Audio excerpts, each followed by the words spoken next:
ഭഗവാനെ, എന്നെ ആശ്വസിപ്പിക്കാനാണെങ്കിലും ദുർഗ പറഞ്ഞതിൽ എന്തെങ്കിലും സത്യം ഉണ്ടാവോ?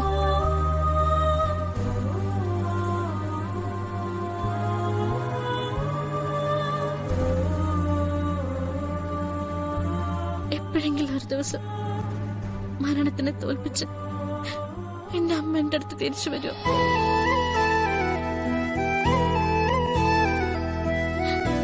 ഇവളുടെ നാവ് കൊണ്ട് ഭഗവാൻ പറയിച്ചതാണോ അത്?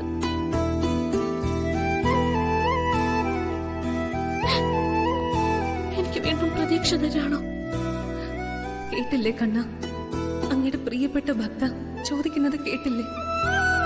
അങ്ങേക്കത് കേൾക്കാതിരിക്കാൻ പറ്റുമോ? അവളെ മനസ്സിൽ ആഗ്രഹിക്കുന്നത് നടത്തിക്കൊടുത്തൂടെ?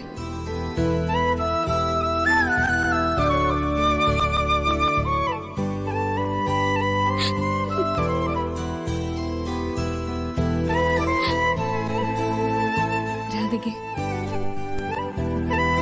പ്രതീക്ഷയുടെ ഒരു തരി ബാക്കിയുണ്ടെങ്കിൽ അത് കെട്ടുപോകാതെ നിന്റെ മനസ്സിൽ കിടക്കണം. എനിക്ക് ഉറപ്പുണ്ട് നിന്റെ അമ്മ ഒരിക്കൽ തിരിച്ചു വന്നിരിക്കും.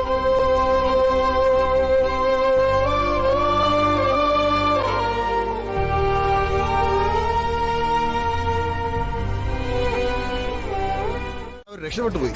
രക്ഷപ്പെട്ടവരെ പറ്റി വീണ്ടും സംസാരിച്ചിട്ട് കാര്യമില്ല. അവര് ഈ ഏരിയ തന്നെയാണെന്ന് ഉറപ്പാണോ? അതെ,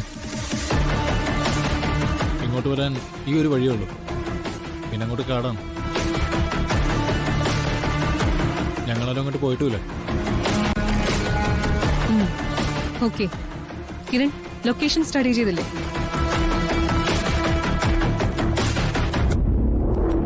ദുർഗ, ഈ കാടിനപ്പുറത്തേക്ക് വേറൊരു വഴിയിലൂടെ കടക്കാൻ പറ്റില്ല. ദാറ്റ് മീൻസ് ഈ കാടിനകത്ത് എവിടെയോ അവർക്കൊരു താവളമുണ്ട്. അവിടേക്കായിരിക്കണം അവര് പോയത്.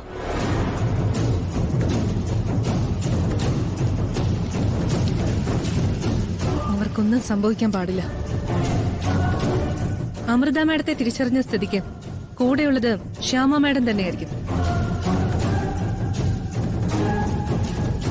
സോ കാടിനറ്റം വരെ നമ്മൾ അവരെ ഫോളോ ചെയ്യുന്നു. ഓക്കെ ബെഞ്ചമിൻ, ആരെങ്കിലും അന്വേഷിച്ചെത്തിയാൽ തന്നെ അവർക്കകത്തേക്ക് പ്രവേശിക്കാൻ പറ്റരുത്. കെട്ടിടത്തിന് പുറത്ത് ബോംബുകൾ സ്ഥാപിച്ചിട്ടുണ്ടല്ലോ അല്ലേ? ഉണ്ട് സാർ, പക്ഷേ അതൊന്നും ഉപയോഗിക്കേണ്ടി വരില്ല. ആരെങ്കിലും ഒരു കൂട്ടര് പുറത്തെത്തിയ ആ നിമിഷം അവര് പെടഞ്ഞ് വീണിരിക്കും. അഥവാ തന്റെ കണക്കൂട്ടൽ പിഴയ്ക്കുമെന്ന് തോന്നിയാൽ അവിടെയുള്ളവർ ശത്രുക്കളുടെ കൈപ്പെടാൻ പാടില്ല. തീർത്തേക്കണം. അത് പ്രത്യേകം പറയണോ സാർ? ഈ താവളത്തിൽ ഞാൻ ബലി കൊടുത്ത ഒരുപാട് പേരുണ്ട്.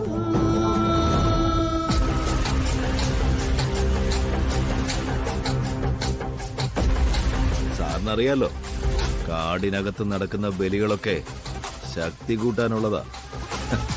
അങ്ങനെ ബലി കൊടുത്ത് നേടിയതാ സാറേ ഈ ബെഞ്ചമിന്റെ ശക്തി മുഴുവൻ.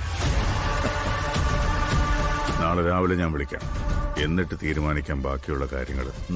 Good night sir. എനിക്ക് ഈ കളിയുടെ രസം വല്ലാണ്ടങ്ങ് പിടിച്ചു തുടങ്ങി.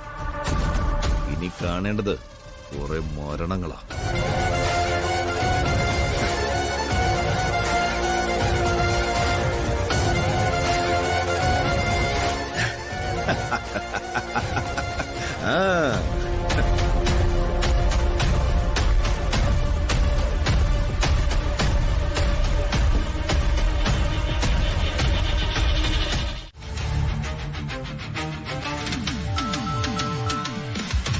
അഖിൽ, ഓക്കെ കിരൺ,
വാ